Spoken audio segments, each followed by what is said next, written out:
Somewhere beneath the walls of the smallest country on earth, there is a room where a knight confessed under torture 700 years ago. And his words are still there, on the actual parchment, in the actual room.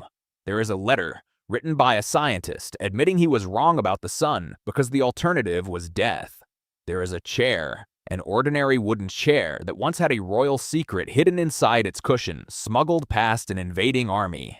And somewhere in the same building, there are 85 kilometers of shelving, stretching further than the distance from Rome to Naples, holding 12 centuries of paper that the Catholic Church did not want the world to see. Until, one day in 2019, they decided to change what they called it, not what it contained, just what they called it. By the end of this video, you will know exactly what is on those shelves, why it took over 400 years for anyone outside the Vatican to see any of it, and what happened the one time an army actually got its hands on it.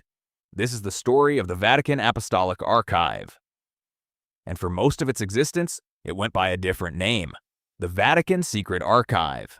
Let's start with what that word secret actually meant, because it is not what you think. And understanding this single fact will completely change how you see everything else in this video.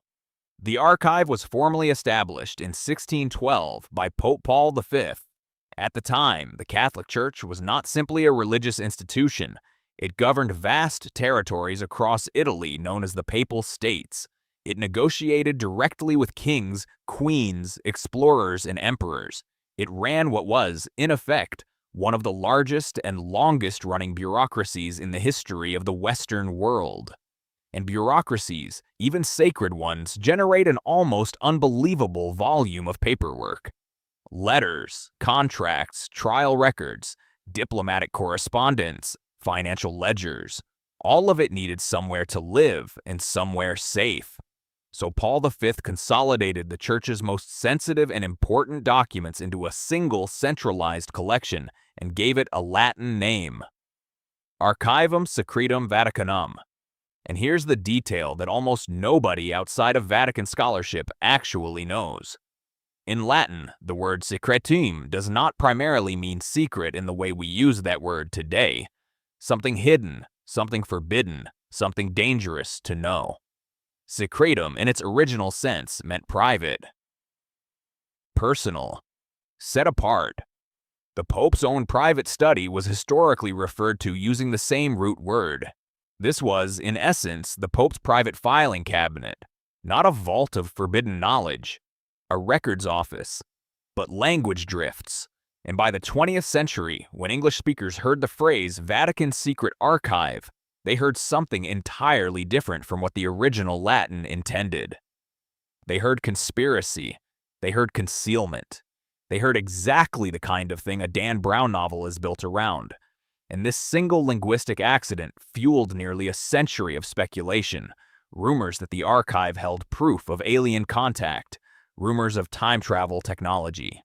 Rumors of documents that would somehow unravel the entire foundation of Christianity itself, kept locked away specifically to prevent that unraveling. None of this, to be direct about it, has ever been substantiated by a single credible piece of evidence. What the archive actually contains is in many ways far stranger and far more interesting than any of that, precisely because it is real. So let's talk about what is actually down there. The scale alone is almost impossible to picture accurately. 85 kilometers of shelving. That converts to approximately 53 miles. If you tried to walk past every shelf in the Vatican Apostolic Archive end to end at a brisk walking pace, it would take you the better part of a full day. And that is before you stopped to look at a single document. Much of this is stored underground, in a reinforced two-story fireproof concrete structure beneath the Cortile della Pigna inside the Vatican Museums complex. Archivists who work there refer to this underground section informally as the bunker.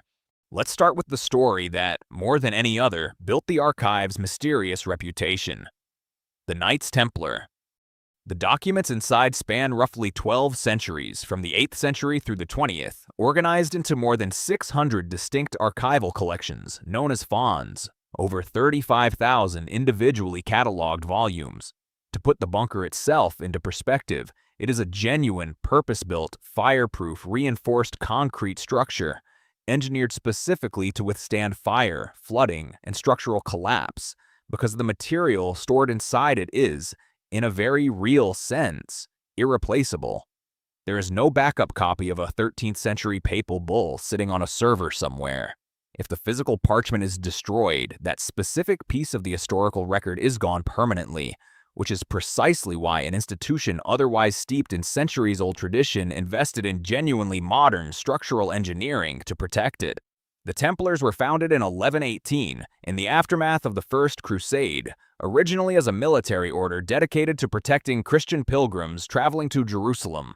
Over the following 2 centuries, they became something far larger, extraordinarily wealthy, extraordinarily powerful. They developed one of the earliest versions of an international banking system in European history, allowing a pilgrim to deposit funds in one country and withdraw an equivalent sum in another, using nothing but a letter of credit. By the early 14th century, they answered to almost no one but the Pope himself. This made them, to a heavily indebted French king named Philip IV, an irresistible target. In October of 1307, Philip ordered the mass arrest of Templars across France on charges of heresy, blasphemy, and a long list of increasingly lurid accusations. Under torture, many confessed. Their leader, Jacques de Molay, was eventually burned at the stake in 1314. For nearly 700 years, one crucial question remained unanswered. What had the Pope himself actually concluded about their guilt? In September of 2001, a Vatican paleographer named Barbara Frail was searching through the archive's medieval collections when she found it. A document that had been misfiled and effectively lost for centuries. It became known as the Chinon Parchment, named for the French location where it was drafted in August of 1308. The Chinon Parchment records the findings of cardinals sent directly by Pope Clement V to interrogate the Templar leadership personally, and what it reveals complicates the popular story considerably. Clement's own investigators concluded that the formal charge of heresy against the Templars could not be substantiated. The Pope, in this document, granted the Templar leaders absolution. He did not, however, exonerate the order as an institution or save it from dissolution. Political pressure from King Philip ultimately forced Clement to disband the Templars regardless of his own investigators' findings. But the document proves something that had been debated by historians for centuries. The Pope did not personally believe the core heresy charges were true. He dissolved the order anyway, for reasons that were fundamentally political rather than theological. This single parchment, discovered in 2001, rewrote a 700-year-old historical assumption, and it had been sitting there the entire time. Now let's move forward roughly 300 years to a story most people know only in outline. Galileo Galilei. The Vatican Archive holds the actual handwritten transcripts of Galileo's trial before the Roman Inquisition in 1633. Galileo had published works supporting the Copernican model, the idea that the Earth orbits the Sun rather than the reverse, directly contradicting the officially sanctioned interpretation of Scripture at the time. He was formally investigated, found suspect of heresy, and forced under threat of severe punishment to publicly recant his own scientific conclusions. The trial documents preserved in the archive include his formal recantation, written in his own era's careful, formal Latin, in which Galileo states that he abjures, curses, and detests his previous position. Historians and physicists alike have long found this document almost unbearably poignant, precisely because we now know, with total scientific certainty, that Galileo was correct, and the institution forcing him to deny it was wrong. He spent the remainder of his life confined to house arrest. He never set foot in a courtroom again. But his forced confession is still there, in the same building, exactly as he wrote it.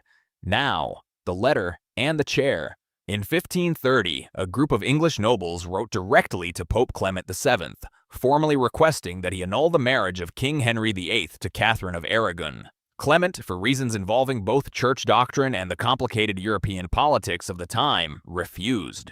That refusal, preserved in the archive to this day, set in motion one of the most consequential religious ruptures in Western history.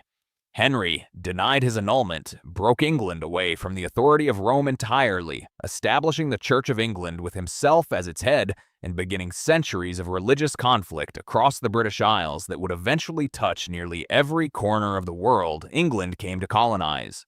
The original letter survives, and it very nearly did not. In 1810, Napoleon Bonaparte, at the height of his power, ordered the seizure of the entire Vatican Archive.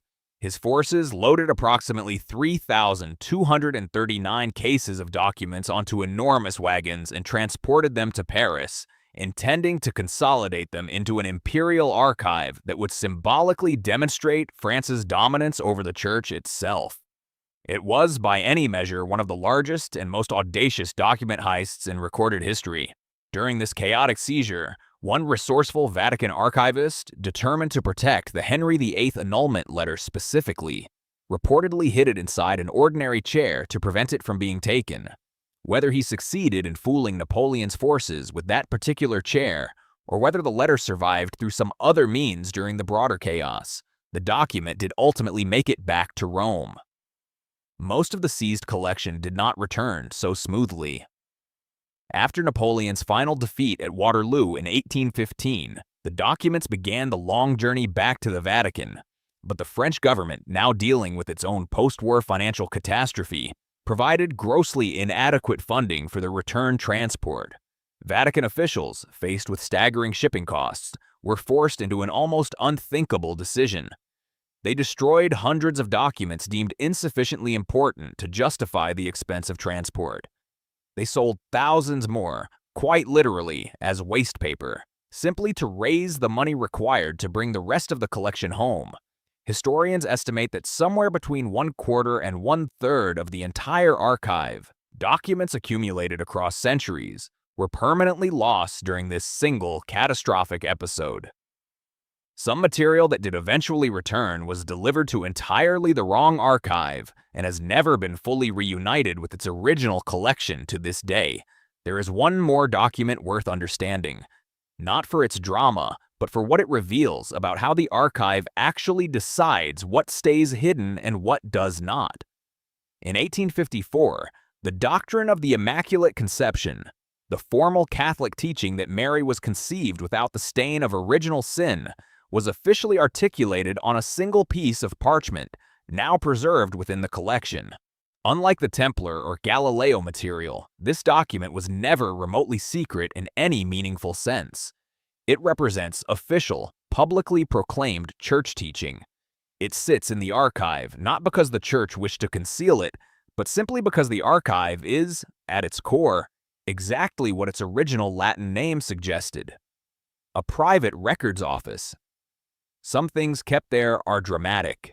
Most are simply administrative. The genuinely sensitive material is a small fraction of an enormous, largely mundane collection. But scattered among that mundane administrative record are documents that read almost like footnotes to famous names. There is a letter from Michelangelo himself, written directly to the Pope, warning him bluntly that the Vatican's own guards had gone 3 months without being paid. A small, human, almost comic detail from a man better remembered for painting the ceiling of the Sistine Chapel than for handling payroll disputes.